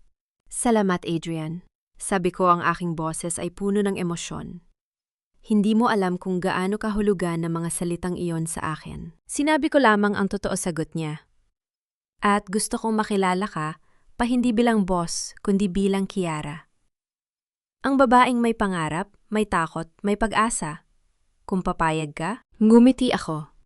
Sa unang pagkakataon sa mahabang panahon, nadama kong may taong tunay na gustong makilala ako. Hindi ang aking kayamanan, hindi ang aking posisyon. Ako. Matapos kumain, naglakad kami sa tabing dagat. Ang alon ay tila sumasayaw sa aming mga paa, ang hangin ay may dalang alat at pag-asa. Tumingin siya sa akin, ang kanyang mga mata ay tapat at malalim. Kiara, alam kong bilyonarya ka. Ngunit hindi yon ang dahilan kung bakit gusto kitang makilala, seryosong sabi niya. Gusto kitang makilala dahil ikaw si Kiara, ang babaeng matalino, mabait at may malaking puso. Ang babaeng hindi natakot na magsimula muli. Ang babaeng natutong tumindig para sa kanyang sarili. Napahinto ako. Ang kanyang mga salita ay tumago sa aking puso, hindi bilang isang papuri, kundi bilang isang pagkilala. Sa unang pagkakataon, naramdaman kong may taong nakikita ang aking pagkatao, hindi ang aking kayamanan. Paano mo nalaman, tanong ko, ang aking boses ay halos pabulong? Nakita ko ito sa iyong mga mata, sagot niya. Nung unang araw na nagtrabaho ako sa kumpanya, nakita kita na nakikipag-usap sa isang janitor. Hindi mo siya tiningnan ng may pagmamataas. Tiningnan mo siya ng may respeto. Sa sandaling yon, alam kong ikaw ay isang taong may tunay na halaga. Naramdaman ko ang pag-agos ng luha sa aking mga mata. Hindi dahil sa kalungkutan, kundi dahil sa kagalakan. Sa loob ng maraming taon, hinanap ko ang pag-ibig na hindi nakabatay sa pera. At sa harap ko ngayon, nakatayo ang isang tao na nagpatunay na posible ito. Salamat, Adrian. Sabi ko, ang aking ngiti ay puno ng pasasalamat. Salamat sa pagkakita sa akin. Hawak niya ang aking kamay marahan at magalang. Hindi mo kailangan magpasalamat, Kiara. Ang totoo, ikaw ang nagturo sa akin na ang tunay na kayamanan ay hindi nasusukat sa pera. Ito ay nasusukat sa kabutihan ng puso. Sa mga sandaling yon, naramdaman ko ang isang bagay na hindi ko naramdaman sa loob ng mahabang panahon. Ang tunay na pag-ibig. Hindi ang pag-ibig na naghahanap ng kapalit. Hindi ang pag-ibig na may kondisyon, kundi ang pag-ibig na nakikita ang pagkatao. Ang pag-ibig na tumatanggap sa iyo ng buo. Makalipas ang ilang araw, bumisita ako sa isa sa mga scholar na natulungan namin. Isang batang babae na nagang-alang Elena ngayon ay nag-aaral na ng medisina sa isang kilalang unibersidad. Nang makita niya ako, lumapit siya nang may luha sa kanyang mga mata. Ma'am Kiara, sigaw niya, niyakap ako ng mahigpit. Salamat po. Dahil sa inyo, natupad ko ang pangarap kong maging doktor. Hindi ko alam kung paano ko kayo pasasalamatan. Napaluha ako. Sa kanyang yakap, naramdaman ko ang bigat ng aking misyon, hindi lamang ang pagpapatayo ng mga gusali, kundi ang pagpapatayo ng mga pangarap. Hindi mo kailangang magpasalamat, Elena, sabi ko. Ang aking boses ay puno ng emosyon. Ang iyong tagumpay ay ang aking tagumpay. Ang iyong pangarap ay ang aking pangarap. Patuloy kang mag-aral, anak. May malaking mundo na naghihintay sa iyo. Tumingin siya sa akin, ang kanyang mga mata ay puno ng pag-asa. Pangako ko po, ma'am, hindi ko kayo bibiguin. Nang umalis ako sa paaralan, napagtanto ko ang isang bagay. Ang tunay na kayamanan ay hindi nasusukat sa mga ari-arian, kundi sa mga buhay na nahawakan mo, sa mga pangarap na natupad mo, sa mga pag-asang ibinigay mo. Isang gabi sa aking bahay, binuksan ko ang isang lumang kahon. Sa loob nito ay mga lumang larawan kasama si Darren, kasama ang mga alaala ngang nakaraan. Tiningnan ko ang aming larawan nung kasal ang kanyang ngiti ay puno ng pangako. Ngunit ngayon, hindi na ako nakaramdam ng sakit. Sa halip, nakaramdam ako ng pasasalamat. Salamat, Darren. Bulong ko ang aking daliri ay dumampi sa larawan.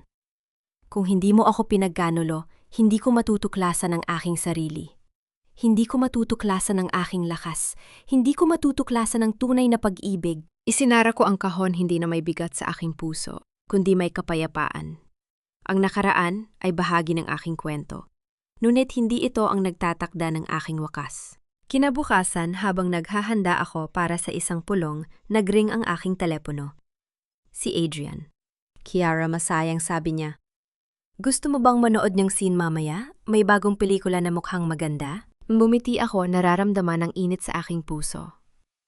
Sige, pero ako ang manlilibre. Tumawa siya, ang kanyang tawa ay parang musika sa aking tainga. Sige, pero sa susunod ako naman. Deal? Deal, sagot ko, isinasara ang tawag na may ngiti sa aking mga labi. Nang gabing iyon, habang nakaupo ako sa aking opisina, nakatingin sa tanawin ng Makati. Napagtanto ko kung gaano kalayo ang aking narating. Mula sa isang babaeng nagtatago sa kanyang sariling pagkatao, tungo sa isang babaeng malaya at buo. Mula sa isang babaeng natatakot magmahal, tungo sa isang babaeng handang magmahal muli. Napangiti ako. Hindi na ako nag-iisa. Hindi na ako nagtatago. Sa wakas malaya na ako. Ngunit bago ko pa man maubos ang aking pag-iisip, may kumatok sa pinto. Pumasok si Adrian dalang isang tasa ng kape. Akala ko baka kailangan mo nito, nakanghiting sabi niya, inilapag ang tasa sa aking mesa. Kinuha ko ang kape, nararamdaman ang init nito sa aking mga kamay. Salamat, sabi ko. Ang aking ngiti ay puno ng pasasalamat. Alam mo, sa unang pagkakataon sa buhay ko, pakiramdam ko kumpleto na ako. Tumingin siya sa akin, ang kanyang mga mata ay puno ng pag-uunawa. Kasi sa wakas, nakita mo na ang iyong sarili. Umupo siya sa tabi ko, at sa mga sandaling yon hindi namin kailangan ng mga salita. Ang katahimikan ay sapat na. Ang presensya ng isa't isa ay sapat na. Sa labas ng bintana, ang mga ilaw ng Makati ay kumikislap, mga simbolo ng mga pangarap, mga pag-asa, mga bagong simula. At sa aking puso, naramdaman ko ang isang bagay na hindi ko naramdaman sa loob ng mahabang panahon, ang kapayapaan. Hindi dahil sa aking kayamanan, hindi dahil sa aking tagumpay, kundi dahil sa wakas na tagpuan ko ang aking sarili. At sa paghahanap na yon, natagpuan ko rin ang tunay na pag-ibig. Hindi sa iba, kundi sa aking sarili. Ang tunay na yaman ay hindi nasusukat sa pera. Ito ay nasusukat sa mga puso na iyong nahawakan, sa mga buhay na iyong binago, at sa pagmamahal na iyong ibinahagi. At sa sandaling iyon, naramdaman kong ako ang pinakamayamang tao sa mundo. Mga mahal kong tagapakinig, nandito na tayo sa huling pahina ng kwento ni Kiara. Nang isara niya ang lumang kahon ng mga larawan, nang tanggapin niya ang kape mula kay Adrian, at nang maramdaman niyang kumpleto na siya doon, ko napagtanto na ang pinakamagandang wakas ay hindi ang may fairy tale na kasalan, kundi ang tahimik na kapaya, paang dumarating kapag nakilala mo na ang iyong sarili. Habang isinusulat ko ang mga huling eksena, may isang sandaling tumigil. Ako ang bahaging binuksan ni Kiara ang lumang kahon at hinawakan ang larawan nila ni Darren.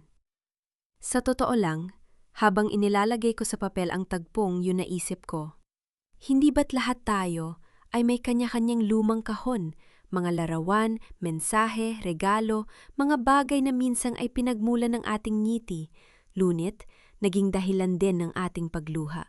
Ngunit may napansin akong mahalaga sa paglalakbay ni Kiara. Hindi niya sinulog ang mga larawan. Hindi niya itinapon ang kahon. Hindi niya binura ang nakaraan. Sa halip, tiningnan niya ito ng may kapayapaan at sinabing salamat. At doon ko natutunan ang isang bagay na nais kong ibahagi sa inyo: ang paghilom ay hindi nangangahulugang burahin ang lahat ng alaala. Ang paghilom ay ang pagtingin sa parehong sugat at hindi na ito sumasakit. Tulad ng isang sirang kontrata na hindi mo na kailangang sunugin, kailangan mo lamang itong lagdaan ng iyong kapatawaran at isara ang kabanata nang hindi sinisira ang buong libro. Isipin ninyo ito, si Kiara ay nagtayo ng mga gusali, mga hotel, mga negosyo. Ngunit ang pinakamalaking itinayo niya ay hindi gawa sa semento at bakal. Ito ay ang kanyang pagkatao na muntik nang gumuho dahil sa isang taong hindi siya pinahalagahan. Natutunan niya na ang pagtatago sa sariling anino upang mapasaya ang iba ay ang pinakamalaking kayamanang ibinabayad mo ng walang kapalit. Ang pag-ibig na totoo ay hindi humihingi sa iyo na maging maliit upang magkasya sa pangarap ng iba. Kaya't nais kong itanong sa inyong mga kaibigan sa inyong sariling kwento, meron ba kayong lumang kahon na hindi pa ninyo kayang buksan? Ano ang sasabihin ninyo sa Lara? Wang yun kung haharapin ninyo ito ngayon? Kung kayo si Kiara, kayo rin ba ay magpapasalamat sa taong nagtaksil sa inyo? O hahayaan ninyong lamunin kayo ng galit? Ibahagi ninyo sa comment section saan man kayo nakikinig ngayon. Nasa biyahe man pa uwi, nagpapahinga sa opisina, o nag-iisa sa inyong silid, nais naming marinig ang inyong kwento. Sapagkat dito sa ating munting komunidad, meron tayong espasyo para sa lahat ng sugat, lahat ng paghilom, lahat ng bagong simula.